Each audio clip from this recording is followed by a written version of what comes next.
Hi hello नमस्ते दोस्तों। ये सीटेट सेकंड पेपर के लिए साइंस की सीरीज चल रही थी, उसी श्रृंखला में ये नेक्स्ट क्लास है। और इस क्लास में प्रैक्टिस सेट में जो पिछले आए हुए प्रीवियस ईयर्स क्वेश्चन हैं वो लगवाए जा रहे हैं, और जितने भी महत्वपूर्ण क्वेश्चन हैं नेक्स्ट आते रहेंगे। तो देखते हैं क्वेश्चनों के बारे में। बहुत ही महत्वपूर्ण क्वेश्चन है जो एग्जाम की दृष्टि से। तो पहला क्वेश्चन है हमारा, ए बी सी और डी निम्न चार माध्यमों को निरूपित करते हैं। तो क्वेश्चन के बारे में, ए में वायु, बी में जल और सी में लोहे की छड़ है और डी में निर्वात है। ऊपर दिए गए किन माध्यमों में ध्वनि की गति क्रम से न्यूनतम और अधिकतम होगी? तो ऐसे वायु, जल, लोहे की छड़ और निर्वात, चारों में से ऐसी कौन सी चीज है जिसमें सबसे कौन सी वस्तु है जिसमें सबसे न्यूनतम और अधिकतम गति हो? तो हम सबसे पहले जाएंगे वायु के पास। इसमें ये हमारा ऐसा है, वायु में गैसीय मात्रा होने की वजह से इसमें सबसे न्यूनतम हमारी गति रहेगी। और जल और निर्वात, इनमें मीडियम रहती है, इसलिए लोहे की छड़ इसमें अत्यधिक ध्वनि के माध्यम की क्रम से गति न्यूनतम अधिकतम होगी। तो हमारा वायु और लोहे की छड़ दोनों में इसमें न कम और इसमें ज्यादा। तो हमारा ऑप्शन ए और सी, तुम्हारा ऑप्शन सी सही है। नेक्स्ट क्वेश्चन देखते हैं। क्वेश्चन नंबर 2 है, शिक्षक किसी शिक्षक ने एक ऐसी पत्ती को परख नली में रखा है और उसमें स्पष्ट अल्कोहल डाला है। अब उन्होंने परख नली को तब तक गर्म किया है जब तक उसमें सारा हरा रंग बाहर नहीं निकल गया। फिर उन्होंने पत्ती को बाहर की तरफ निकाला और उस पर आयोडीन विलयन डाला। तो छात्रों को कथन का कॉपी में लिखें। कथन अपनी कॉपी में लिखा है तो पत्ती का रंग नीला काला हो गया या पत्ती में स्टार्च है, तो छात्रों ने क्या लिखा होगा? तो हम यहाँ पे देखते हैं, जैसे उन्होंने लिखा है, कथन लिखे हैं ए और बी, पत्ती का रंग नीला काला है और पत्ती में स्टार्च है। दो ऑप्शन लिखे हैं उन्होंने, तो दोनों में से ए हमारा किसको व्यक्त करता है और बी हमारा किसको? तो ए यानी उनके जो आंखों के सामने हुआ है उसे बोलते हैं प्रच्छेद। तो पत्ती का रंग नीला काला हुआ है वो उनकी आंखों के सामने हुआ है। और पत्ती में स्टार्च है, इसका कैसे पता चला? उन्हें पता ही तो है कि उसमें स्टार्च है, परंतु देखा तो नहीं है उन्होंने। तो ये निष्कर्ष है, ये निष्कर्ष निकला है और ये है प्रच्छेद। तो हमारा जो उन्होंने उनकी आंखों के सामने हुआ है वो तो प्रच्छेद है, और जो उन्हें पता है कि हाँ इसमें स्टार्च है बट उन्होंने आंखों के सामने नहीं हुआ है उसे बोलते हैं निष्कर्ष। तो इसका आंसर हमारा होगा ए। नेक्स्ट क्वेश्चन देखते हैं।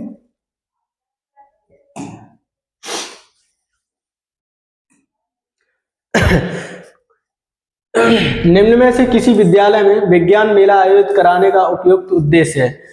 विद्यालयों में विज्ञान का मेला यानी कुछ आयोजन कराए जाते हैं, विज्ञान के नजरिए से खोज है, कुछ ऐसे कराए जाते हैं। तो उनका उद्देश्य क्या है? समाज में विद्यालय का अच्छा प्रचार करना, या फिर विज्ञान में विद्यार्थियों की रुचि बढ़ाना, या प्रशासनिक अवस्था को पूरा करने के लिए विद्यालय की सराहना करना, वो सहायता करना, या विद्यार्थियों में प्रतिस्पर्धी की भावना का विकास करना। तो हमारा इसमें विद्यार्थियों में प्रतिस्पर्धी भावनाओं का विकास करना। तो हमारा इसमें होगा प्रशासनिक अवस्थाओं को पूरा करने के, क्या लिखा है इधर, एक मिनट।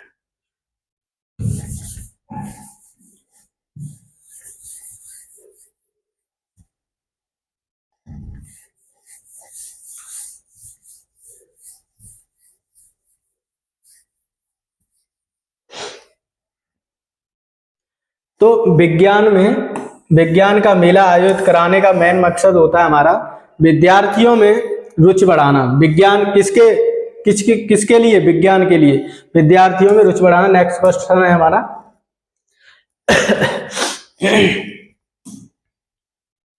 छात्रों की समझ के स्तर के अनुसार की पाठ्य चर्चा अपनाना उसकी को सुनिश्चित करना। एक फिलिंदी ब्लैंक्स दिया गया है, विषय वस्तु ऐतिहासिक विविधता या संज्ञानात्मक विविधता या पर्यावरणीय विविधता। तो हमारा इसमें ऐतिहासिक विविधता, ये कोई विज्ञान से रिलेटेड नहीं है, सीखने संज्ञानात्मक विविधता होगी। नेक्स्ट क्वेश्चन है,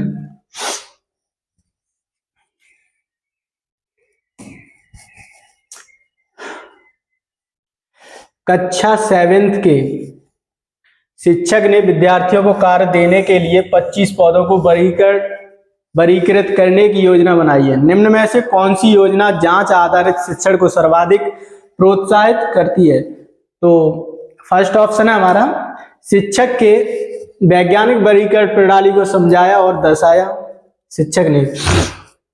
उसके बाद है, शिक्षक ने छात्रों को वर्गीकरण के नियम समझाए और उन्हें पौधों का वर्गीकरण कराने को कहा। या शिक्षक ने छात्रों को अपने हिसाब से वर्गीकरण करने की ओर विचार विमर्श करने की अनुमति दी। इसमें हमें सबसे सर्वाधिक प्रोत्साहित करे वो ऑप्शन चूज करना है। तो नीचे वाला ऑप्शन भी देख लेते हैं। शिक्षक पौधे दिखाने के लिए को एक क्षेत्रीय दौरे पर ले गए। तो सबसे हमें इसमें मजबूत ऑप्शन, स्ट्रॉन्ग ऑप्शन रहेगा हमारा, एक छात्र को अपने हिसाब से वर्गीकृत करने की ओर विचार विमर्श करने से अनुमति दी। तो सबसे हमारा मजबूत ऑप्शन सी रहेगा, क्योंकि जब कोई छात्र रहेगा, बच्चा रहेगा, वो पढ़ेगा तो अपने हिसाब से करके सीखेगा, तो उससे उसे ज्यादा सोचने और समझने की शक्ति मिलेगी और ज्यादा अच्छी तरह खुद से करने पर सीखेगा भी। तो नीचे दिए गए कथनों को पढ़िए और सही विकल्प का चयन कीजिए। तो अभिकथन है हमारा, विज्ञान की पाठ्य पुस्तक में ऐतिहासिक घटनाओं को सम्मिलित होना चाहिए। या फिर विज्ञान की पूर्ण समझ के विकास के लिए विज्ञान की अवधारणाओं को ऐतिहासिक विकास को समझना महत्वपूर्ण है। तो हमारा ए और आर दोनों सही हैं। आर ए की व्याख्या नहीं करता है, ये तो हमारा ऑप्शन नहीं है। ए और आर दोनों सही है और आर ए की सही व्याख्या करता है। तो एक बार फिर पढ़ते हैं, विज्ञान की पुस्तकों में, पाठ्य पुस्तकों में ऐतिहासिक घटनाओं का सम्मिलित होना चाहिए। फिर आर है, कारण है, विज्ञान की पूर्ण समझ के विकास के लिए वैज्ञानिक की अवधारणाओं के ऐतिहासिक विकास को समझना महत्वपूर्ण है। तो हमारा ए और आर दोनों सही हैं, इसलिए ऑप्शन हमारा बी ठीक होगा। नेक्स्ट क्वेश्चन है, 7th क्वेश्चन है, विज्ञान के मूल्यांकन के लिए निम्नलिखित में से कौन सा कथन सही है? तो वस्तुनिष्ठता और समतुल्यता के सभी विद्यार्थियों को एक ही प्रकार के कार्य देने चाहिए। फर्स्ट ऑप्शन है हमारा। बी ऑप्शन है, उत्तरों के मूल्यांकन में सही वैज्ञानिक शब्दावली का उपयोग एकमात्र मापदंड होना चाहिए।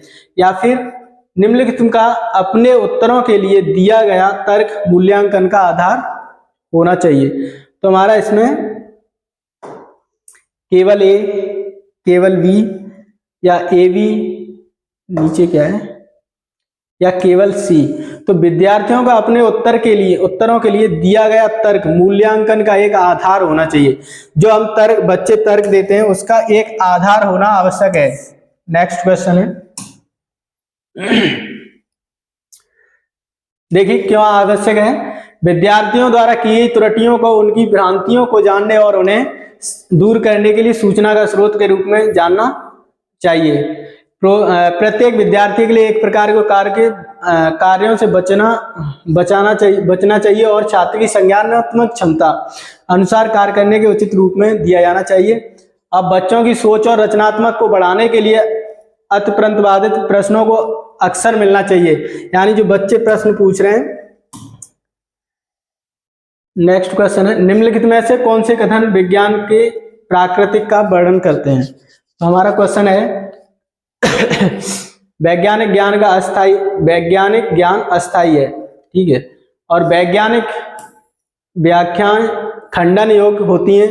या फिर यह अपने आसपास की दुनिया की व्याख्या करने का एक प्रयास है। यह ज्ञान का परम भंडार है।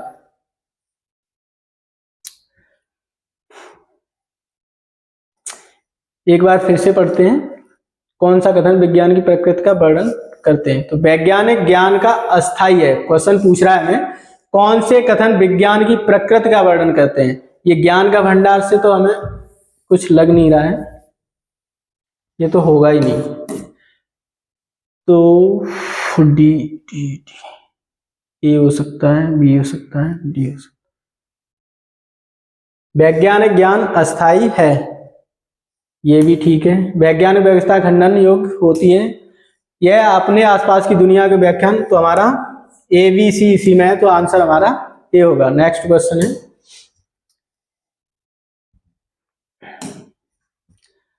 खोज द्वारा विज्ञान शिक्षण।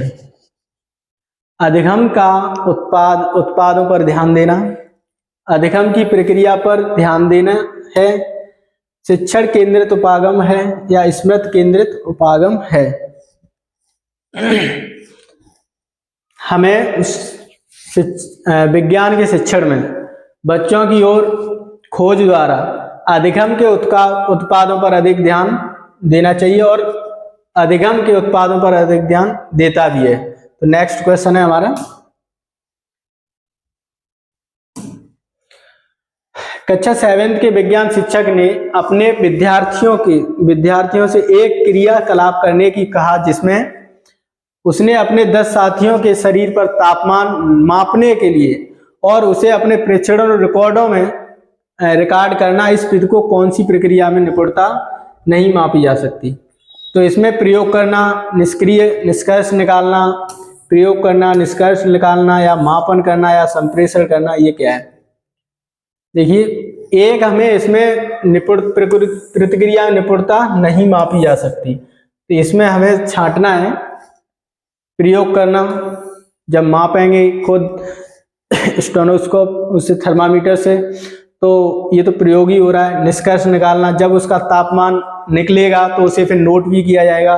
और उसके बाद संप्रेषण करना, उसको दिखाना या किसी को भेजना, तो वो भी हमारा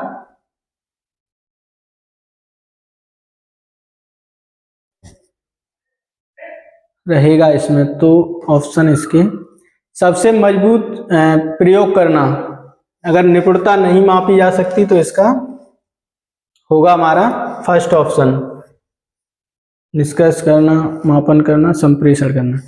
निष्कर्ष निकालना, जब तापमान निकल आएगा उसका मापन भी है, और संप्रेषण यानी उसे बताना भी है, रिकॉर्ड को दिखाना भी है। तो तीनों ऑप्शन सही है, खाली प्रयोग करना पहला वाला हमारा ऑप्शन इस हिसाब से गलत हो जाएगा।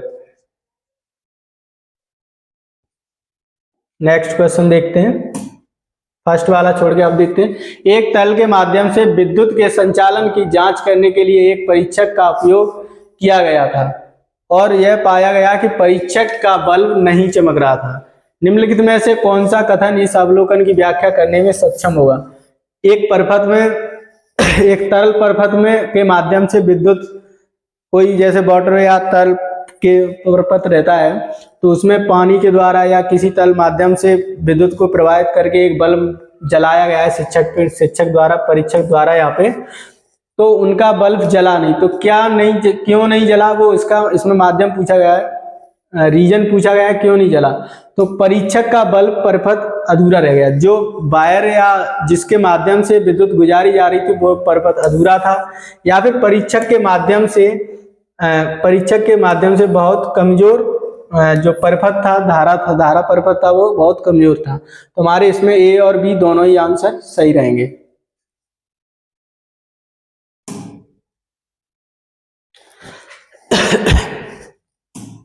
नेक्स्ट क्वेश्चन है, निम्नलिखित में से कौन सा कथन गलत है। देखिए, जमीन पर लुढ़कती गेंद की गति सीधी होने के साथ साथ घूर्णी यानी घूमती भी है। जैसे गेंद आगे को फिसलाएंगे तो ये नहीं कि वह जाम होके आगे की तरफ भागती जाए, वो साथ ही साथ घूर्णन भी करती है। पहला ऑप्शन हमारा सही है। झूले पर बच्चे की गति आवृत होने के साथ साथ दोलन भी करती है। देखो झूला रहता है तो उसमें आवृत करने के साथ साथ दोलन भी रहती है, यानी झूला इधर से उधर झूलता है, तो ये भी हमारा ऑप्शन सही है। बिजली के पंखे के ब्लेड पर एक बिंदु की गति गोलाकार होने के साथ साथ आवधिक भी होती है, ठीक है। एक सिलाई की मशीन की सुई दोलक होने के साथ साथ सीधी भी होती है। तो सिलाई की मशीन दोलक न चल के ऐसे सीधे, जो निडल रहती है उसकी सुई बोलते हैं जिसे, तो वो तो ऐसे ही सीधी चलती है। दोलन बोलते हैं ऐसा घूमना जाना चाहिए, किसी चीज पर एंगल पर लटकने के बाद ऐसे यहाँ पे डोलन करके यहाँ से यहाँ तक राउंड करना चाहिए, यानी सीधी रेखा में या घूमना चाहिए, या फिर तो उसे दोलन बोलते हैं। तो हमारा यहाँ पे सूजी तो सीधी सीधी चलती है तो वो दोलन तो नहीं कहलाएगी, तो इसलिए हमारा ऑप्शन डी यहाँ पे ये गलत है और ये हमारे सही है। नेक्स्ट क्वेश्चन है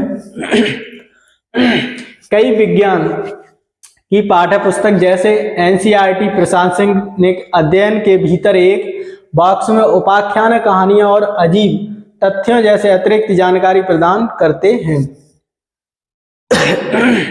इस संबंध में निम्नलिखित में से कौन सा सही नहीं है? वे बच्चों को ऐतिहासिक अतिरिक्त पाठन सामग्री की कमी को पूरा करते हैं, या फिर वे विद्यार्थियों को मूल्यांकन की सहायक होते हैं, वे विषय में छात्रों की रुचि पैदा करने में सहायक होते हैं, वे विज्ञान की प्रकृति को समझने में सहायक हो सकते हैं। तो हमें यहाँ पे पूछा है कौन सा सही नहीं है। सॉरी, कहाँ भाग रहा है, कौन सा सही नहीं है? डट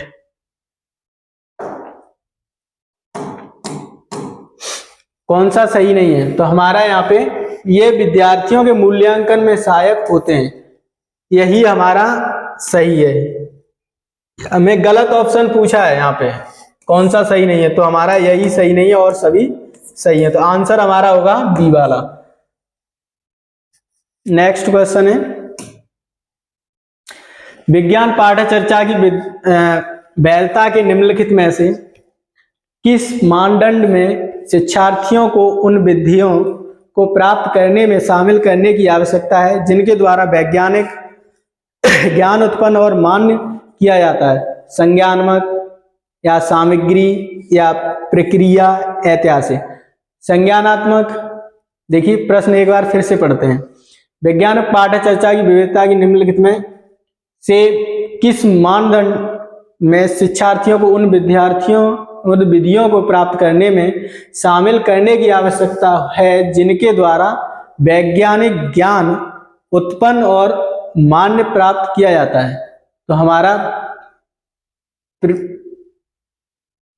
सामग्री, ऐतिहासिक, ये तो दो हो ही नहीं सकते हैं। संज्ञानात्मक भी नहीं है, हमारा ऑप्शन सी होगा।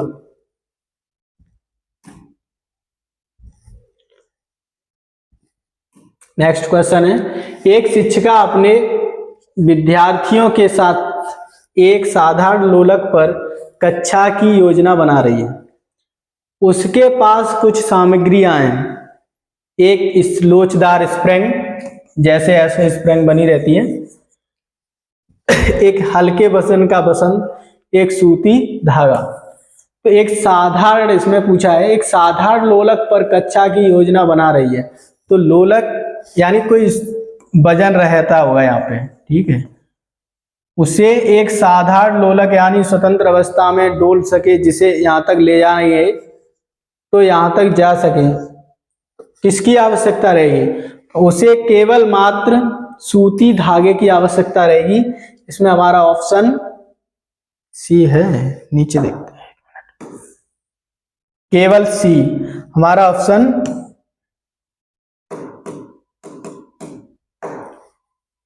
केवल सी ऑप्शन सही रहेगा, जिसमें सूती धागा दिया गया है। नेक्स्ट क्वेश्चन है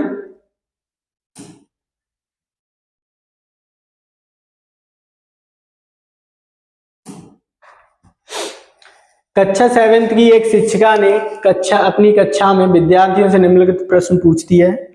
यदि आपके क्षेत्र में लगभग एक सप्ताह तक बिजली गुल रहती है, लाइट गुल रहती है, आती नहीं है, तो आप अपने दैनिक जीवन की गतिविधियों को संचालित करने के लिए क्या उपाय करेंगे या ऊर्जा के लिए किन स्रोतों का उपयोग करेंगे। तो यह प्रश्न निम्न में से किसके लिए सबसे कम उपयुक्त है। यह प्रश्न निम्न में से किसके लिए सबसे कम उपयुक्त है। तो यहाँ पे है, विद्युत के विवेकपूर्ण उपयोगों पर शिक्षार्थियों को संवेदनशील बनाना, या फिर शिक्षार्थियों में भिन्न सोच को बढ़ावा देना, ऊर्जा के वैकल्पिक स्रोतों से विद्यार्थियों की परिचय कराने का आकलन करना, या फिर हमारा ऑप्शन रहेगा विद्यार्थियों की सामान्य जागरूकता का आकलन करना। लाइट न रहने से जागरूकता का आकलन करना।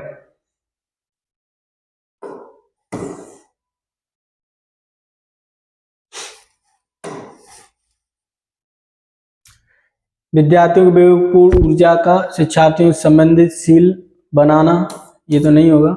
शिक्षार्थियों एक हमें सबसे कम उपयुक्त है, विद्यार्थियों की सामान्य जागरूकता, तो हमारा इसमें ऑप्शन डी सही रहेगा। हाँ, डी रहेगा इसमें। नेक्स्ट क्वेश्चन है,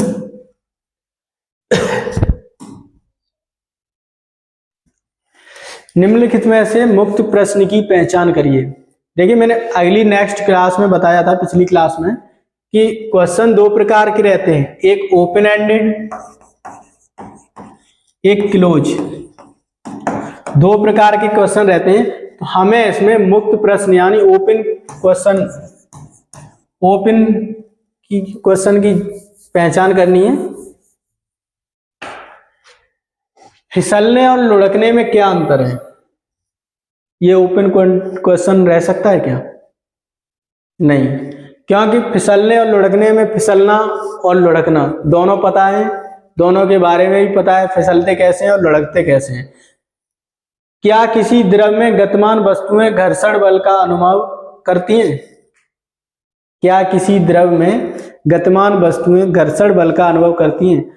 तो यहाँ पे भी हमारा ये क्लोज एंडेड क्वेश्चन है, क्योंकि इसका भी आंसर सीमित ही मात्रा में सीमित रहेगा। नाव की सुव्यवस्था आकृत उसकी गति में किस प्रकार सहायता करती है। तो नाव का बनावट रहता है वो एक चिड़िया के उस तरीका का रहता है जो हवा को काटते हुए या पानी को काटते हुए आगे बढ़ती है। तो इसका भी एक सीमित क्वेश्चन रहेगा। यदि घर्षण बल का अस्तित्व समाप्त हो जाए तो क्या होगा। ये हमारा यही हमारा ओपन एंडेड क्वेश्चन है, इसके एक से अधिक आंसर दिए जा सकते हैं। नेक्स्ट क्वेश्चन है हमारा, 7वीं कक्षा की एक शिक्षिका चाहती है कि उसके छात्र समतल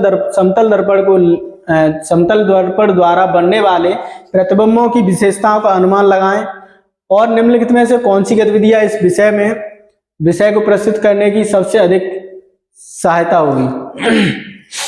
छात्र छवि निर्माण देखते हुए किरण चित्र बनाते हैं। छात्र अलग अलग स्थानों पर अलग अलग वस्तुओं को समतल दर्पण के सामने उसके बनते प्रतिबिंब की विशेषताओं का निरीक्षण करते हैं, या छात्र पाठ्य पुस्तक में दिए गए पेरिस्कोप का आरेख अध्ययन करते हैं, या फिर छात्र पिन हॉल कैमरे में के साथ खेलते हैं और अपने अवलोकन रिकॉर्ड करते हैं। इसमें हमें सबसे अधिक सहायक होगी ऐसा मजबूत ऑप्शन ढूंढना है इसमें से। तो हमें छात्र अलग अलग स्थानों पर रखकर खुद अपने हाथ से उसका परीक्षण करते हैं या देखते हैं उससे लेंस द्वारा कैसे चित्र बनता है, दूसरी जगह इस तरह कैसा चित्र बन रहा है, दूसरी जगह कैसा चित्र बन रहा है। तो खुद के करने से ज्यादा सीखेगा, तो हमें बी ऑप्शन पर जाना चाहिए। नेक्स्ट क्वेश्चन है हमारा,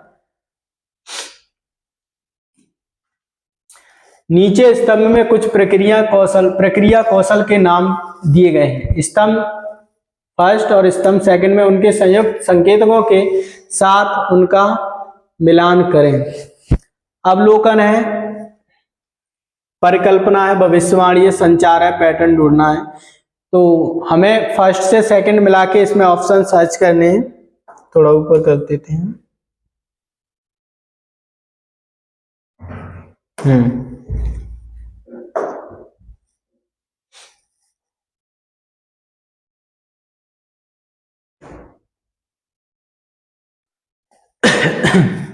भविष्य हम यहाँ पे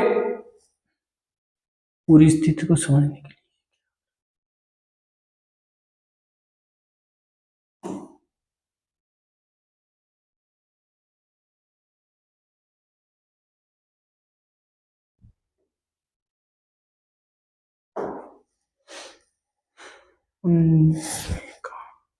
इसमें देखिए अवलोकन, हम फर्स्ट से स्टार्ट करते हैं। डेटा इकट्ठा करने के लिए इंद्रियों का उपयोग करना, तो फर्स्ट का तो हमारा वी रहेगा, तो यहाँ पे लिखते जाते हैं ए। परिकल्पना, पूरी स्थिति को समझने में विभिन्न सूचनाओं का, ये रहेगा हमारा बी। फिर रहेगा भविष्यवाणी, तो वो रहेगा हमारा सी।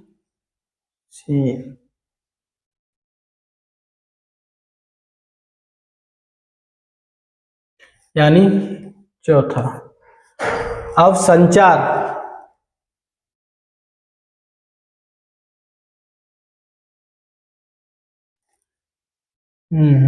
तीसरी घटी, संचार के माध्यम से उचित मात्रा में प्रदर्शन करना, ये तो हो गया हमारा डी। बाकी बचा एक पैटर्न ढूंढना, उन स्पष्टीकरण को सुझाव देना जो परीक्षण में ई। तो हमारा बना है 1B।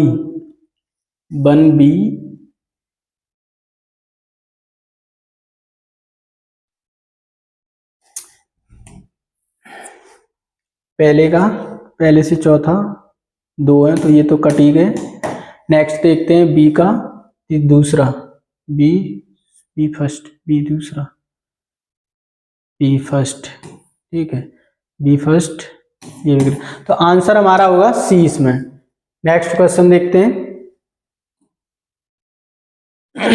निम्नलिखित में से कौन सा उपकरण हवा की एक निश्चित मात्रा के दबाव और आयतन के बीच संबंध प्रदर्शित करने के लिए सबसे उपयुक्त है? तो गुब्बारे को फैलाते हुए, या फिर सिरेंज की पिस्टन को अंदर धकेलना, या फिर फुटबॉल को फैलाते हुए, या अपनी चौड़ाई को कुछ सेकंड के लिए बढ़ाते हुए रोक सकें। तो इसमें प्रश्न पढ़ते हैं एक बार फिर से। कौन सा उपकरण हवा के एक निश्चित मात्रा के दबाव और आयतन के बीच संबंध प्रदर्शित करने के लिए सबसे उपयुक्त रहेगा? तो देखिए गुब्बारा, जैसे जैसे हवा बढ़ेगा तो उसका आयतन या साइज वो भी बढ़ेगा, और फुटबॉल में भी हवा बढ़ेंगे तो उसका साइज भी बढ़ेगा। अपनी चौड़ाई को कुछ सेकंड के लिए बढ़ाएंगे पर वो घट जाएगी। फिर सिरेंज के पिस्टन को अंदर की ओर धकेलना, आगे से बंद कर लेंगे तो सिरेंज के पिस्टन को जब पीछे से दबाएंगे तो जितना दबाएंगे उतना ही वो बैकअप करेगा, तो हमारा आंसर सी रहेगा। नेक्स्ट क्वेश्चन है, देखिए यहाँ पे दिया, जब हम एक सिरेंज को आंशिक रूप से हवा से भरते हैं तो सिरेंज के एक स्थिर तापमान पर हवा की मात्रा होती है। सिरेंज में गैस कम मात्रा में संकुचित होती है, और यदि हम पिस्टन को धक्का देते हैं तो इसका दबाव बढ़ जाता है। नेक्स्ट क्वेश्चन है, उच्च प्राथमिक स्तर पर वैज्ञान पढ़ाने का एक महत्वपूर्ण उद्देश्य वैज्ञानिक दृष्टिकोण विकसित करना। निम्नलिखित में से कौन छात्रों में वैज्ञानिक दृष्टिकोण का एक आकलन करने के लिए एक संकेत नहीं है? तो कारण प्रभाव संबंधों की तलाश करना, या फिर प्रक्षेपणों में प्रतिरूपों और संबंधों की व्याख्या करना, साइंस फिक्शन फिल्में देखना, या रोजमर्रा की घटनाओं के लिए प्रशंसनिक स्पष्टीकरण की तुलना करना। तो हमें यहाँ पे नहीं, क्या मिला है हमें यहाँ पे नहीं। तो हमें सबसे यहाँ पे देखना है कि सबसे निचले स्तर पर कौन सा इसमें आंसर रहेगा, यानी जिससे हमें साइंस से रिलेटेड कोई मतलब ही नहीं है, उससे साइंस अलग है और वो चीज अलग है। तो कारण प्रभाव और संबंध तलाश करना, खोजबीन करना, प्रक्षेपणों में प्रतिरूपों और संबंधों की पहचान करना, ये भी ठीक है। साइंस फिक्शन फिल्में देखना, ये हमारा साइंस से कोई रिलेटेड नहीं है, और यही हमारा आंसर रहेगा। नेक्स्ट क्वेश्चन है, सॉरी, निम्नलिखित में कौन सा लक्ष्य वैज्ञानिक साक्षरता के विकास से संबंधित है, संबंधित नहीं है। यहाँ पे भी नहीं है। हमें क्वेश्चन एग्जाम में जब बैठेंगे उस टाइम विशेष ध्यान देना है, क्योंकि एग्जामिनर उस हिसाब से क्वेश्चन बता देगा। आप आगे से पढ़ेंगे तो आपको बिल्कुल ठीक लगेगा और लास्ट में जाके नहीं है।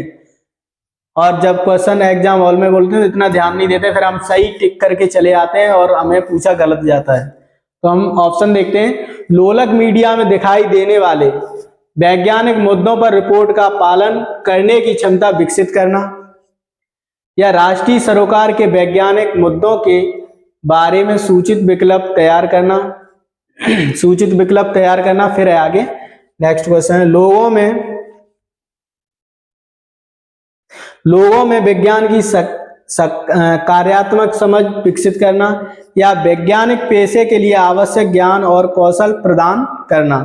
तो हमारा इसमें नहीं पूछा है, तो आवश्यक ज्ञान और कौशल प्रदान करना, रिपोर्टर पालन करना, ये भी ठीक है। राष्ट्रीय सरोकार वैज्ञानिक मुद्दों को बारे में सूचित करना, ये भी ठीक है। लोगों की कार्यात्मक इकाई। अब देखिए यहाँ पे वैज्ञानिक पेशे के लिए आवश्यक ज्ञान और कौशल प्रदान करना, किसे? हमारा ऑप्शन यही रहेगा। क्यों रहेगा? देखिए, लोगों को उनकी जरूरत की जानकारी मिलनी चाहिए, गलत सूचना बचाना चाहिए, और ज्ञान वैज्ञानिक संवाद और निर्णय लेने में अधिक प्रभावी ढंग से योगदान देना चाहिए। लोगों को बेहतर जानकारी देने के उपलब्ध जानकारी के आधार पर सर्वोत्तम निर्णय लेने में मदद करना चाहिए।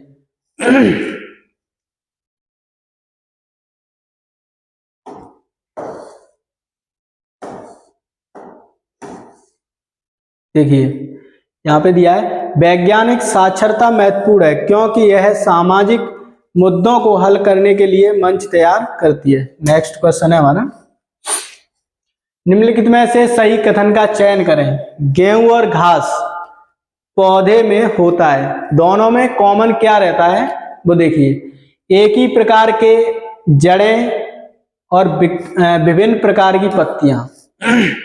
यानी ये पहला ऑप्शन दे रहा है, गेहूं और घास में एक ही प्रकार की जड़ें रहती हैं परंतु विभिन्न प्रकार की पत्तियां अलग अलग रहती हैं। नेक्स्ट क्वेश्चन है, एक ही प्रकार की जड़ें और पत्तियां सिराएं, पत्ती सिराएं, यानी जड़ें और पत्तियां सभी एक ही प्रकार की रहती हैं दोनों में।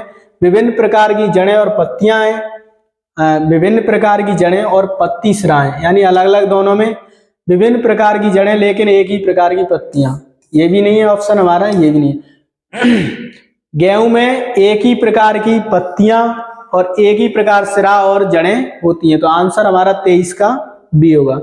अगला क्वेश्चन देखते हैं 24। देखिए क्यों रहता है इसमें, जो पिछला क्वेश्चन था ये वाला, उसके बारे में थोड़ा है, एक बार देख लीजिए। गेहूं और घास एक बीजपत्री है, ठीक है। मोनोकोटाइलडोन घास जैसे फूलों वाले पौधे एंजियोस्पर्म होते हैं जिनमें बीज होते हैं, जिनके आमतौर पर केवल एक भ्रूण पत्ता या बीज पत्र होता है। क्योंकि दोनों एक बीज पत्र होते हैं इसलिए दोनों में जड़ें और पत्तियां सिराएं एक ही प्रकार की होती हैं। नेक्स्ट क्वेश्चन है हमारा,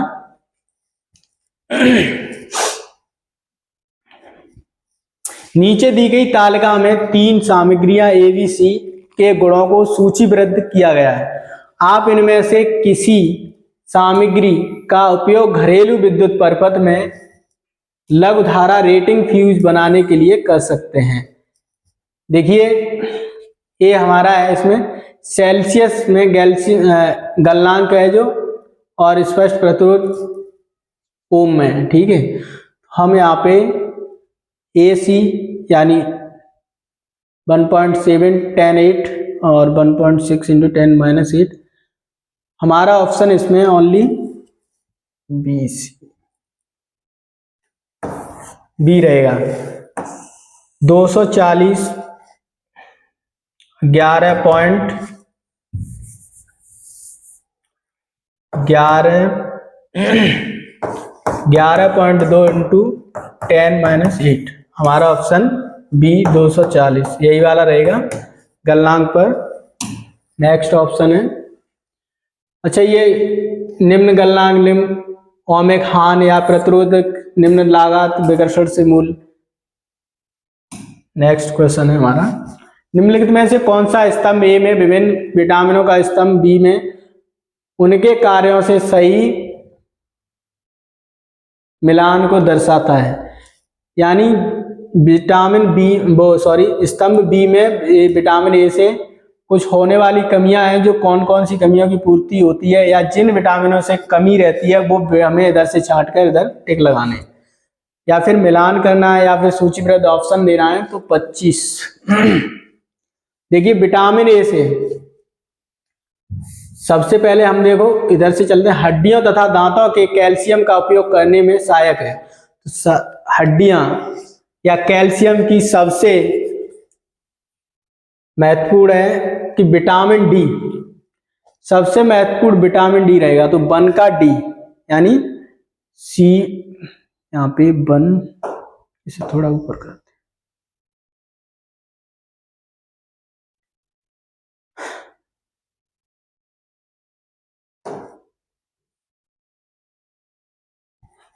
वन का सी।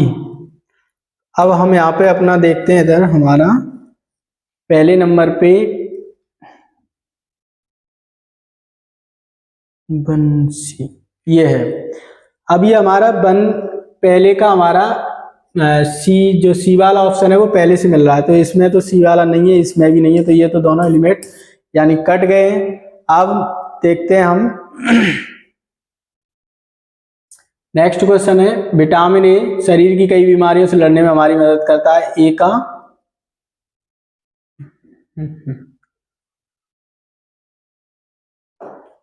पूरा क्वेश्चन,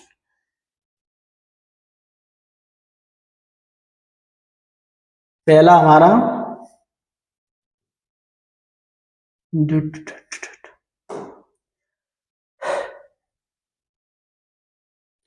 विटामिन ए हमारे शरीर, त्वचा, आंखों के लिए सबसे महत्वपूर्ण विटामिन ए ही मानी जाती है। तो हम विटामिन ए यानी ए का दूसरा। अब हमें दो पता चल चुके हैं,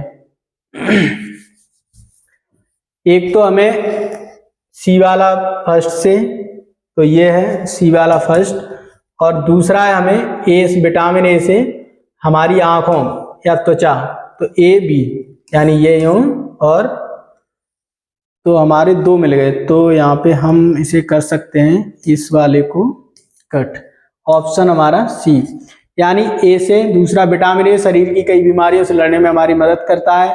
फिर विटामिन सी है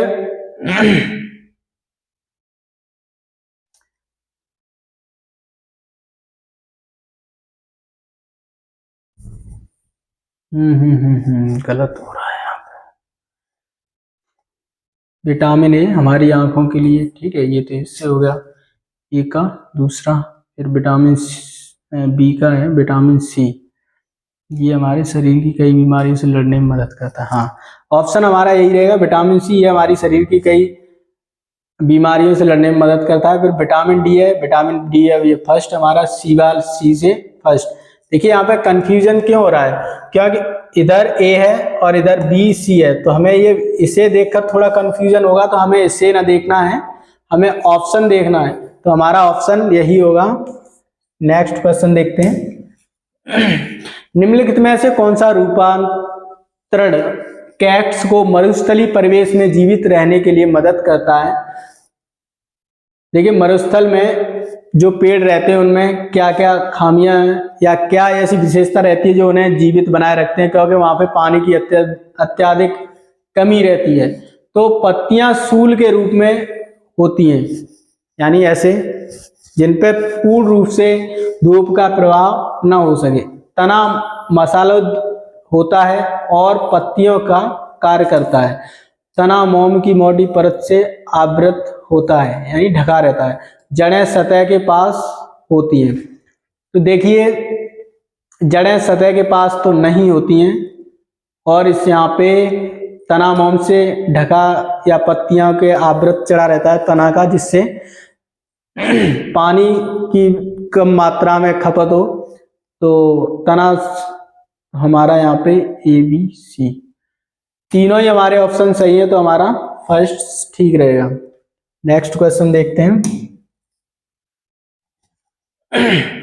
ये कैक्टस का पौधे के बारे में बताया, मृतस्थल में लवण निम्नलिखित श्याओं का जीवन रह सकता है। इसकी जड़ें लंबी होती हैं जो मिट्टी के अंदर गहराई में रहकर जल अवशोषित करती हैं। बाष्पोदन के कारण जल की हानि को रोकने के लिए इसकी पत्तियां कांटे के रूप में परिवर्तन हो जाती हैं। इसका तना जल बनाए रखने के लिए मोम की मोटी परत आवृत होती है। इसके तने जल भंडारण के लिए मसालोब्ध होते हैं।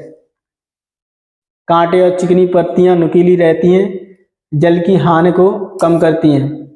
ठीक है, नेक्स्ट क्वेश्चन है। एक तत्व ऑक्सीजन के साथ अभिक्रिया करके जल में घुलनशील यौगिक देता है। एक तत्व है ऑक्सीजन के साथ अभिक्रिया करके जल में घुलनशील यौगिक देता है जो लाल लिटमस पेपर को नीला कर देता है। इस विलयन का उपयोग कार्बन डाइऑक्साइड गैस का परीक्षण करने के लिए किया जाता है। वह तत्व है कैल्शियम, कार्बन डाइऑक्साइड, सल्फर या फिर मैग्नीशियम। तो यहां पर देखिए वो ऑप्शन हमारा कैल्शियम रहेगा। नेक्स्ट क्वेश्चन है।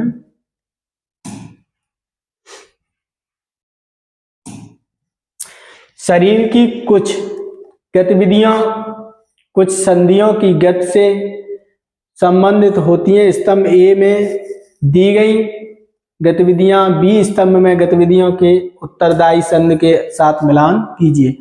शरीर में कुछ संधियां जैसे कीलक संधि या हिंज संधि या स्थिर संधि या कंदक संधि या फिर उलखुल संधि, ये संधि है और ये हमारी क्या है, गतियां हैं। एक क्रिकेट गेंद फेंकना, यानी गेंद क्रिकेट फेंकना। तो यहाँ पे देखिए कंदक होता है, जो कंदक उसके द्वारा कंदक ये संधि है। और फिर सिर को बाएं अथवा दाएं तरफ घुमाना, यानी दोनों तरफ सर घुमाना। तो ये हमारी कीलक या धुराग्य संधि है। ठीक है, कौनी को इसे बोलते हैं हिंज संधि, यानी कब्जा। कौनी यहां तक ही खुलती है, पीछे बैक क्यों नहीं होती है, वह है क्योंकि यह कब्जा संधि है। जैसे गेट में या दरवाजे में कब्जा लगा रहता है, वो उतना ही खुलता है, उसके अलावा पीछे नहीं खुलता है। इसी तरह यह कब्जा। हंसने के दौरान ऊपरी जबड़े का हिलना, ये स्थिर संधि है। जब हम हंसते हैं या बात करते हैं तो हमें ऊपर का वैसे समान रहता है, हिलता नहीं है, चलता नहीं है, जबकि नीचे का जबड़ा पूरा चलता रहता है, ये स्थिर संधि है। तो हमें डी तीसरा आंसर हमारा होगा फर्स्ट। ए का चौथा, A4 B1, A4 B1 सभी गलत हैं, फर्स्ट ऑप्शन हमारा सही है। नेक्स्ट क्वेश्चन देखते हैं।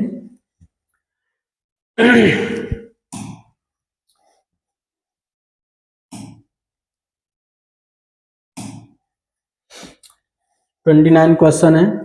एक व्यक्ति बुद्धिरोध चेहरे पर सूजन, बालों की विवरणता और त्वचा रोग प्रदर्शित करता है। यह किसकी कमी के कारण होता है? शरीर में वृद्धरोध या चेहरे पर सूजन या बालों की विवरणता या त्वचा रोग आदि सभी रोग किसकी कमी के कारण होते हैं? तो देखिए वसा, प्रोटीन, कार्बोहाइड्रेट या खनिज। ना ही इनसे है, ना ही इनसे है। ऑप्शन हमारा प्रोटीन होगा। प्रोटीन की कमी से शरीर में, बच्चों में प्रोटीन की भारी कमी से सूजन, बसी यकृत, त्वचा अपहास, संक्रमण की गंभीरता में बुद्धि और वृद्धरोध हो सकते हैं। इसलिए अमीनो अम्लों की निरंतरता आपूर्ति आवश्यक है। यही कारण है कि डॉक्टरों ने हमें बच्चों की उचित वृद्धि और विकास के लिए अनेक आहार में अंडे का सफेद भाग, दालों, चना शामिल करने की सलाह दी है, परंतु कुछ अंडे नहीं खाते हैं। ये एक व्यक्तिगत मामला है, इसमें कुछ खाते हैं कुछ नहीं खाते हैं। जो नहीं खाते हैं उनके लिए दालें चना बहुत ही अत्यधिक महत्वपूर्ण है, और जो खाते हैं उनके लिए अंडे हो सकता है क्या होते ही हैं, परंतु कुछ लोग नहीं खाते हैं। ऐसा है, अपना अपना मानना है। नेक्स्ट क्वेश्चन देखते हैं। स्तंभ ए में निम्नलिखित पौधों का स्तंभ बी में उनके प्रजनन के तरीकों के साथ मिलान कीजिए। स्तंभ ए में निम्नलिखित पौधों का स्तंभ बी में उनके प्रजनन, इधर पौधे दिए गए हैं, उनका प्रजनन किस प्रकार होता है या किसके द्वारा होता है उससे हमें बताना है। लास्ट क्वेश्चन है हमारा।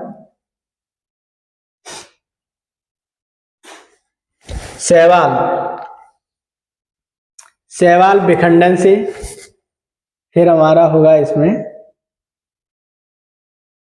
कवक बीजाणु निर्माण से, और डालियां जड़ों से, और नागफनी शरीर के कुछ हिस्सों से। आंसर हमारा होगा पहले का बी, पहले का दूसरा, ये भी नहीं है और ये भी नहीं है। फिर है हमारा दूसरे का पहला, तो इसमें भी है नहीं सॉरी, इसमें भी नहीं है दूसरे का पहला, तो आंसर हमारा ये होगा, ये भी गलत है। शैवाल में अलैंगिक प्रजनन की विधि है। छोटे हरे शैवाल विखंडन द्वारा प्रजनन करते हैं, जबकि बड़े शैवाल बीजाणु निर्माण द्वारा प्रजनन करते हैं। फिर है कवक के अलैंगिक प्रजनन की विधि, जैसे कि आगे देखा है उसमें उसी प्रकार है। डहेलियों में अलैंगिक प्रजनन की विधि का कायक प्रवर्धन अलैंगिक प्रजनन की विधियों में यह डहेलियों में पुल का युक्त कंदक मूल द्वारा विकसित होता है। आज की सीरीज में 30 क्वेश्चन थे। नेक्स्ट अगला पार्ट जल्दी आएगा, तब तक के लिए आप पढ़ते रहिए, और एग्जाम भी आपका नज़दीक है तो अच्छे से पढ़ाई करें और अच्छे नंबर लेके आएं। और आपका ये अपना टारगेट विद स्टडी चैनल है, इसको लाइक करें, सपोर्ट करें और शेयर भी करें वीडियो, क्योंकि आपके सपोर्ट से ही ये चल रहा है, चैनल चल रहा है और यहाँ तक पहुँचा है। ठीक है, बहुत बहुत धन्यवाद।